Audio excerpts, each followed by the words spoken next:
Bonjour à tous, c'est Com et je vous souhaite la bienvenue dans un nouvel épisode de Dis les termes. Aujourd'hui, on va aborder ensemble une notion un peu fourre-tout que vous avez sûrement déjà entendue, la démagogie. Débutons par une définition. Selon le dictionnaire Larousse, la démagogie est l'action de flatter les aspirations et les passions des masses populaires pour obtenir ou conserver le pouvoir ou pour accroître sa popularité. Son développement est lié à celui du débat public, de la démocratie et notamment de la démocratie athénienne au moins 5e siècle. Tous les citoyens pouvant prendre part aux affaires de la cité, il était nécessaire d'en obtenir l'approbation. La parole fut donc une arme redoutable. Parmi ceux qui en usaient, on retrouve les démagogues à l'image de Périclès. Il est important de comprendre qu'à l'origine, la démagogie n'a pas cette connotation négative. En effet, elle a pour étymologie démos, qui signifie le peuple, et ago, qui signifie conduire. En fait, le démagogue, c'est quelqu'un qui est capable de conduire le peuple de la bonne façon. Il avait la capacité de rationaliser les passions populaires. La démagogie recouvre plusieurs problèmes.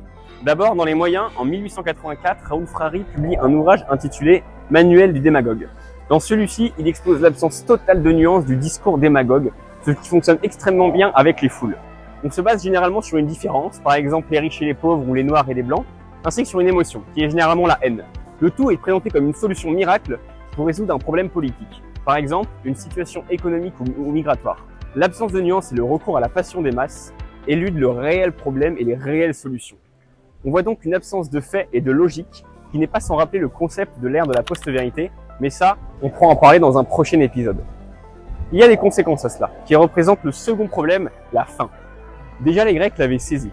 Platon, lui, considérait que la démocratie ne pouvait mener qu'à la tyrannie dans la République, et Aristote, lui, présentait la démagogie comme une sorte de tyrannie des masses populaires, dans son ouvrage La politique. Le démagogue gagne de la popularité via des promesses qui résoudraient tous les problèmes pour ne servir en réalité que ses propres intérêts. Au XXe siècle, ces hypothèses sont approuvées par la montée des régimes totalitaires. Par exemple, après les révolutions soviétiques de 1917 et puis quelques éliminations d'opposants politiques, c'est Joseph Staline qui arrive à la tête de l'URSS. L'idéal communiste n'est pas ce qu'il était et de nombreux responsables politiques seront déportés, tués. Plus encore, Adolf Hitler, en tant que bon démagogue, est arrivé au pouvoir en promettant de résoudre tous les problèmes socio-économiques de la République de Weimar. Pour cela, il pointait du doigt comme responsable des communautés telles que les Juifs.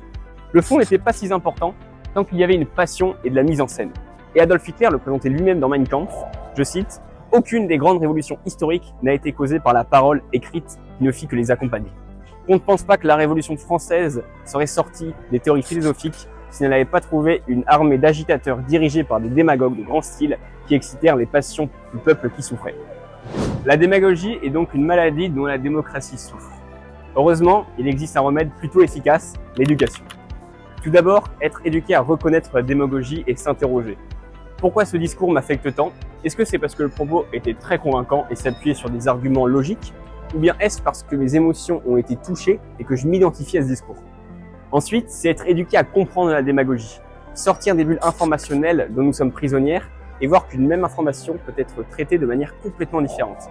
Alors peut-être qu'on pourra comprendre pourquoi cette personne fait de la démagogie et quel est son but. Enfin, être éduqué à lutter contre, en parler avec nos proches, et leur ne pas leur laisser dire des choses insensées issues de paroles démagogiques. Si pour certains la lutte doit être impulsée par des intellectuels, des professeurs ou d'autres personnes qui ont de la notoriété, nous pensons que la sphère privée est tout aussi efficace pour lutter contre la démagogie. Attention, il ne faut pas considérer qu'est démagogue tout discours qui serait prononcé par une personne dont on ne partage pas les opinions. Cela affaiblit le sens du mot démagogie, c'est contre-productif. Pour conclure, la démagogie, c'est un moyen politique qui vise à gagner du pouvoir en manipulant les passions d'un groupe de personnes via des promesses censées résoudre un problème populaire, et ce, peu importe la véracité ou la faisabilité du projet. Et j'insiste, peu importe les opinions, c'est un problème dans la manière de faire de la politique qui gangrène la démocratie, notre démocratie. Alors, ne nous laissons pas faire, soyons éduqués, pas divisés, et à bientôt pour un prochain épisode de Dis les termes.